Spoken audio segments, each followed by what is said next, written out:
Amazon के घने जंगलों के बीच छुपा है एक रहस्य, ऐसा खजाना जो इतिहास बदल सकता है। लेकिन कहानियां चेतावनी देती हैं, जो इसे ढूंढने जाता है वो वापस नहीं आता। सदियों से खोज करता एल डोराडो यानी सोने के शहर की बात करते आए हैं, लेकिन कम लोग जानते हैं उस श्रापित खजाने के बारे में जो अमेज़न के जंगल में छिपा हुआ है और जिसे प्राचीन आत्माओं द्वारा संरक्षित कहा जाता है।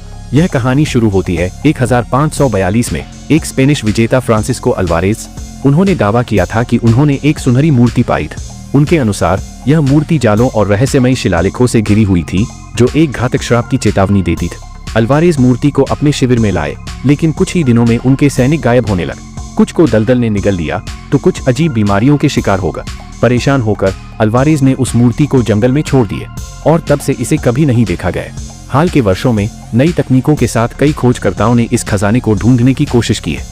जीपीएस और ड्रोन ने उन क्षेत्रों की मैपिंग की है जो पहले असंभव माने जाते थे। यहाँ कुछ तो हमने अल्वारेज के वर्णन के अनुसार नक्काशी देखी है, लेकिन हर बार जब हम पास जाते हैं कुछ न कुछ गड़बड़ हो जाता है। ऐसा लगता है जैसे जंगल हमें दूर रखना चाहता हो।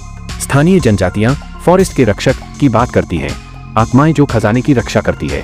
कुछ ने कहा है कि उन्होंने जंगल में परछाइयों को देखा या ऐसी आवाजें सुनी जो उन्हें खतरे से दूर ले जाती है।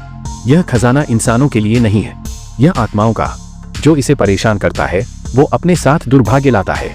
जोखिमों के बावजूद कुछ लोगों का मानना है कि यह खजाना अमेज़न की खोई हुई सभ्यताओं को समझने की कुंजी हो सकता है। क्या यह एल डोराडो से जुड़ा है या यह सिर्फ एक कहानी है? घुसपैठियों को दूर रखने के लिए यह कलाकृति शायद एक बड़े खजाने का हिस्सा, लेकिन हर कदम हमें और सवालों की तरफ ले जाता है। अमेज़न का श्रापित खजाना आज भी दुनिया की सबसे बड़ी पहेलियों में से एक है। क्या यह वास्तविक है या सिर्फ एक कहानी जो इन पवित्र जमीनों को बचाने के लिए बनाई गई है? जब तक कोई सच्चाई नहीं जानता, जंगल अपने रहस्य सुरक्षित रखे। देखने के लिए धन्यवाद, और ऐसी ही और रहस्यमयी कहानियों के लिए लाइक, शेयर और सब्सक्राइब करना न भूले। सब्सक्राइब।